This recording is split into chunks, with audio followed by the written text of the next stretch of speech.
ओम राधा कृष्णाभ्याम नमः। इस सत्संग सुधा में हम कर्माबाई के पवित्र जीवन का गायन कर रहे हैं। कल हमने व्हाट्सएप में एक संदेश डाला था। वो संदेश संतों और ग्रंथों के अनुसार जो कहा गया था वही डाला था कि सत्संग का प्रभाव अचूक होता है। सत्संग जो है श्रोता के कष्ट दूर करने में अमोघ है, उसका कल्याण करने में अमोघ है। ये संतों और ग्रंथों की बातें जो मैंने कही, लेकिन इतना ही नहीं, मैं ये कह सकता हूँ कि जो मैंने सत्संग सुधा कार्यक्रम शुरू किया है उससे कुछ न कुछ सुधार कहिए, प्रगति, अच्छी चीज़ों, अच्छे गुणों का जो है आदान भगवत कृपा से हुई। तो ये बात बताना जरूरी था कि जो मैंने लिखा वो संतों और ग्रंथों का विचार रखा, और यदि इसी तरह से, और ये मेरा पूरा विश्वास है कि इसी तरह से अन्य लोगों को भी लाभ मिलेगा, जैसा मैंने महसूस किया, जैसा मुझको लाभ मिला मैंने महसूस किया उस। तो कल तक हम लोग कर्मा देवी के जन्म का उत्सव जो है मना रहे थे। कर्मा देवी का जन्म हो गया था और माता पिता उसके बहुत प्रसन्न थे, बहुत प्रसन्न थे।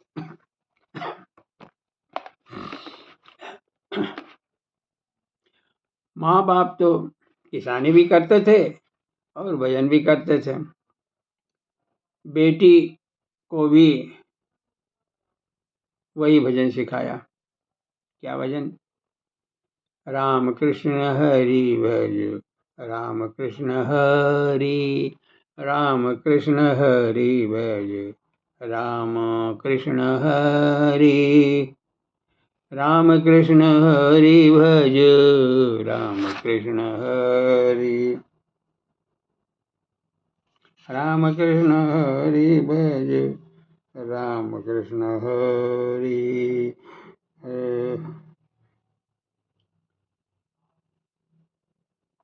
राम कृष्ण हरि भज, राम कृष्ण हरि, यही विधि राखे राम ताही विधि रहिए, यही विधि राखे राम ताही विधि रही।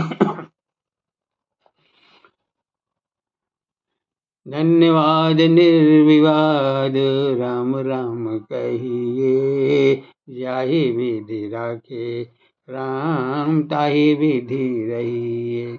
इस तरह का भजन कर्मा के माता पिता गाते थे। कर्मा तो अभी बहुत छोटी थी, लेकिन इस भजन का प्रभाव तो पड़ना ही था।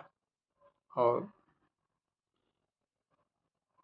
कहा जाता है कि यदि बच्चा गर्भ में है तो कही हुई बातें गहराई तक असर करती है। उसी तरह से बच्चा अगर बहुत छोटा है तो भी उसके मानस पटल पे कही हुई बातें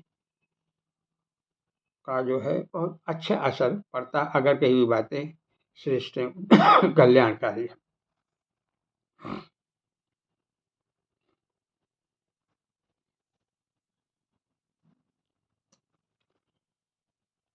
कर्माबाई कितनी भाग्यशाली थी कि उसका जन्म पवित्र माता पिता से हुआ, और ऐसे माता पिता जो पवित्र अन्न पैदा करते थे, पवित्र अन्न खाते थे।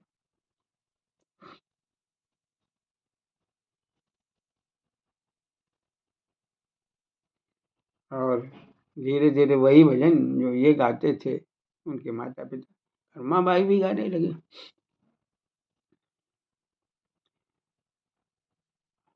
महाराज जी कह रहे हैं कि किसी ग्रंथ में ये तो नहीं पढ़ने को मिला कि कर्माबाई पूर्व जन्म में क्या थे, लेकिन मेरा अनुमान है, महाराज जी कह रहे थे कि पूर्व जन्म में निश्चित रूप से भगवान की किंकरी सेविका रही होगी। तो ये बात जो है मानने योग्य है, क्योंकि भगवान की किंकरी या भगवान की सेवा वैष्णव, सज्जन, निर्मल, निश्चल भक्तों को मिलता है। और कर्माबाई, जैसा कि हम लोग देखेंगे कि वो निर्मल निश्चल भक्ता थे।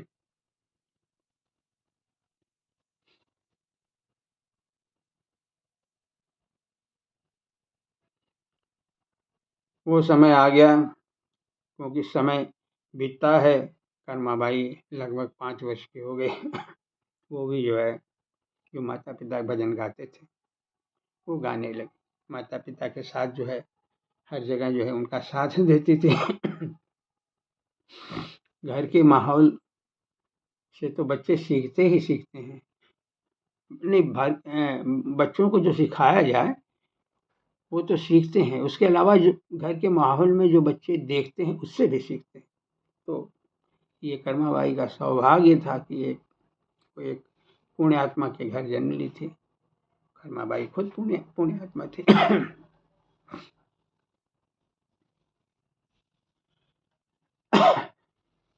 अब उसके जीवन में एक बहुत जो है अच्छी घटना घटित होने वाली थी। कर्माबाई के माता पिता पुष्कर जाना चाह रहे थे।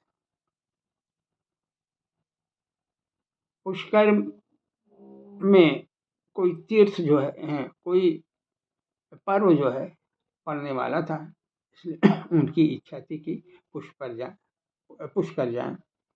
अब पुष्कर जाने में सबसे बड़ी समस्या ये थी, ठाकुर जी को लोग प्रतिदिन जो है कर्मा के माता पिता भोग लगा करके ही भोजन करते थे, उसको ग्रहण करते थे, अन्य काम करते थे। तो ये ऐसी समस्या थी जिसका समाधान जो है उनके माता पिता को नहीं मिल रहा था। और वो इस तरह से इस समस्या से अंदर ही अंदर वो चिंतित हो गए, चिंतित रहने लगे। कर्माबाई पुण्यात्मा थी, उसने अपने माता पिता की चिंता को भांप लिया और पूछ बैठी कि किस बात की चिंता है आपको। माता पिता ने कहा, देखो बेटा, एक पर्व आ रहा है, पुष्कर जाने का विचार हम लोगों का था, किंतु समस्या ये है कि ठाकुर जी को कौन जो है भोजन प्रसाद बना के खिलाएगा। तो कर्मा ने कहा कि ये कौन सी बात है, ये कोई बड़ी बात नहीं है। माँ भोजन प्रसादी जो बनाती थी, मैं हमेशा उनके साथ रहती थी, थोड़ा बहुत मदद करती थी, चाहे आप माँ से पूछ लीजिए। तो पिताजी जो थे उन्होंने रत्नी देवी जो माँ उनकी थी उनसे पूछा, तो कहा हाँ बात तो सही है, हमारे साथ रहती थी। फिर कर्माबाई ने कहा कि माँ तो कई तरह के व्यंजन बनाती थी। मैं व्यंजन तो नहीं वैसी बनाऊंगी, किंतु ठाकुर जी को हम एक चीज बनाना जानते हैं अच्छी तरह से, वो बना लें। तो माता पिता ने पूछा क्या बनाना तुम जानती हो।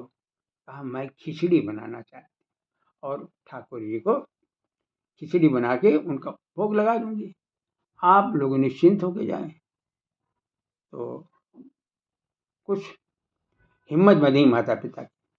उन लोगों ने कहा कि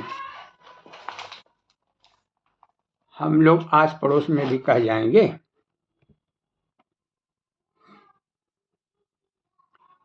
वो थोड़ा ध्यान रखेंगे, और एक बात उन्होंने माता पिता ने और कही, देखो बेटा, ये जो ठाकुर जी का विग्रह है, ये मूर्ति ही नहीं है, ये साक्षात भगवान है।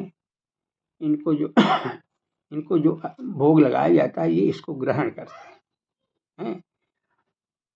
हम लोगों की अनुपस्थिति में कुछ भी न हो तुमसे, लेकिन ठाकुर जी भूखे न रहें, ये तुम्हें देखना। कर्मा ने कहा, ये तो मैं वादा कर ही रही हूँ कि ठाकुर जी को मैं उस तरह का पकवान नहीं, लेकिन इनको भूखा नहीं रहने देंगे, हम इनको खिचड़ी बना के देंगे। तो कुछ जो है हिम्मत पड़ गई उनकी।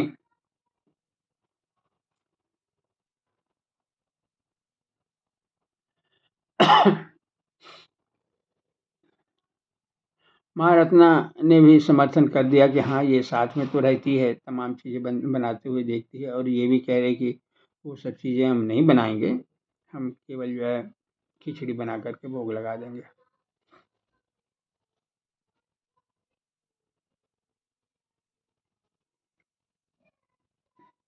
सभी समस्याओं का समाधान करने के बाद कर्मा बाई के माता पिता पुष्कर तीर्थ के लिए रवाना। माँ बाप के चले जाने के बाद अगले दिन कर्मा ने ठाकुर जी को नहलाया धुलाया, श्रृंगार किया और भोग के लिए बाजरे की खिचड़ी बनाई और थाल में, बड़ी बड़ी थाल में रख करके ले आई और आचमन के लिए जल ले आई और गुड़ का टुकड़ा भी ले आई और उस खिचड़ी में घी डाल दिया। जितना जो है वो देखती थी या जानती थी, उस हिसाब से उसने जो है ठाकुर जी का भोग बना दिया और कहा, लो प्रभु, आपका भोग तैयार हो गया, अब आप भोग लगाइए। सीधी सादी बच्ची, उसने सोचा कि रोज ठाकुर जी अपने हाथ से खाते होंगे, आज भी खाएंगे। तो जब कही कि ठाकुर जी आप ग्रहण कीजिए, ठाकुर जी आप ग्रहण कीजिए,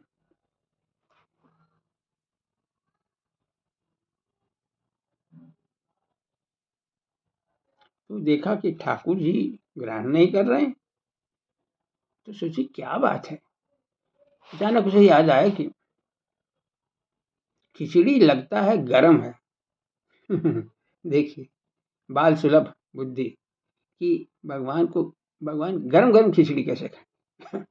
अब वो उस खिचड़ी को जो है हिला करके ठंडा करने की कोशिश की। कही, लो प्रभु, अब जो है ये ठंडी हो गई, आप पाओ इसे। देखा फिर भी नहीं पा रहे हैं भगवान। सोची क्या क्या बात है, सोची कि क्या बात है, कुछ घी कम रह गया। घी भी डाल दिया उन्हें, कर्मा ने थोड़ा और, फिर रख दिया। फिर कहा, प्रभु लो, भोग तैयार है, आप पाओ इसे। और उसने आंख बंद कर ली।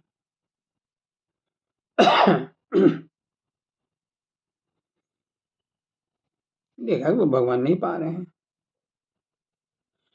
सोचा कि गुड़ जो है कम है क्या, गुड़ भी डाल दिया। फिर जो है रख करके हाथ जोड़ के बैठ गई, निवेदन की, प्रभु पाओ। प्रभु कहाँ पाने वाले, और प्रभु जो है वैसे ही निष्क्रिय रूप से बैठे अपने भक्त की परीक्षा ले रहे थे। और भक्त तो कर्मा बाई परेशान थी, क्यों नहीं खा रहे। फिर उसे याद आया कि लगता है ये एकांत में खाते हैं। कर्मा भाई तुरंत जो है पूजा वाले कमरे को बंद कर दिया और बाहर चली गई। बीच बीच में वो झरोके से झांकती रही, देखी कि नहीं खा रहे, नहीं खा रहे, भगवान नहीं खाए। सोचने लगी क्या बात है, भगवान खा क्यों नहीं रहे।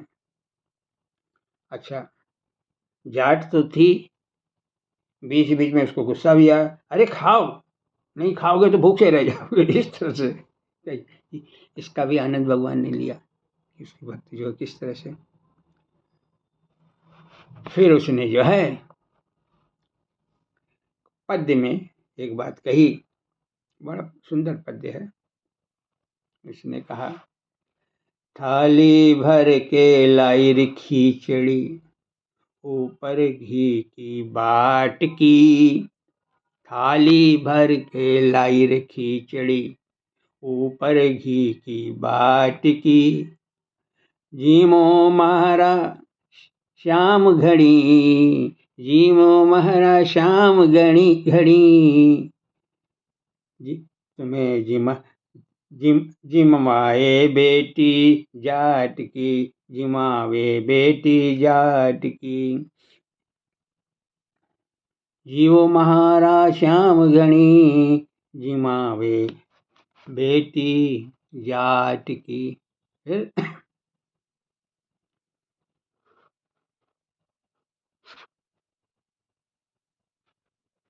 वाह, बाबो महारो गांव गयो है, पिता नहीं है, कौन जाने कद आवे लो, पता नहीं कब आएगा। पिताजी बाहर गए हैं, पता नहीं कब आएंगे। बाबा के भरोसे सांवरो, भूखो ही रह जावो लो। आज खिलाऊं तने खिचड़ी, दाल राबड़ी ठाट की। आज खिलाऊं तो तने खिचड़ी, दाल राबड़ी ठाट की। थाली भर के लाई रे खिचड़ी, ऊपर घी की बाट की। क्या बात कही इतनी महत्वपूर्ण कि बाबा के भरोसे से तुम भूखे रह जाओगे प्रभु जी, आप खाओ, पता नहीं कब आएंगे बाबा। इस तरह से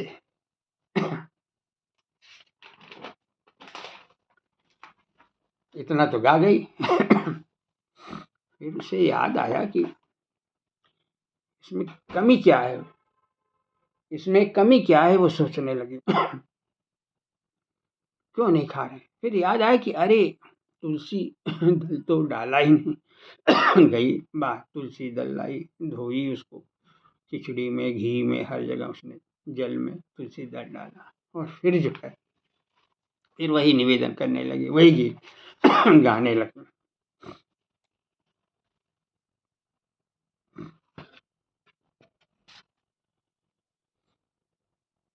हाथ जोड़ के प्रार्थना की, फिर भी ठाकुर जी जो है भोग नहीं लगाया। ये भी उसके दिमाग में आया कि ठाकुर जी अकेले खाते हैं, उस नहीं, जब पर्दा लगाया जाता है तब खाते हैं। उसने जो है पर्दा लगा दिया, थोड़ी देर बाद पर्दा हटा के देखा, उसी तरह से सारा प्रसाद रखा हुआ है।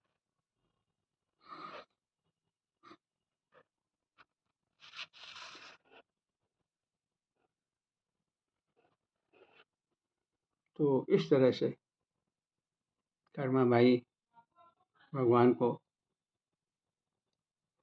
कर्मा बाई ये सोच रही थी भगवान खाएंगे और क्यों नहीं खा रहे हैं, इसके तमाम कारणों का वो समीक्षा कर रहे थे और भगवान को आनंद आ रहा था अपने ऐसे वक्त को देखकर। तो अभी यहाँ पर जो है इस सत्संग सुधा को विश्राम देते हैं, कल फिर कर्मा बाई के चरित्र का गायन करेंगे। बोलिए भक्ता कर्मा भाई की जय।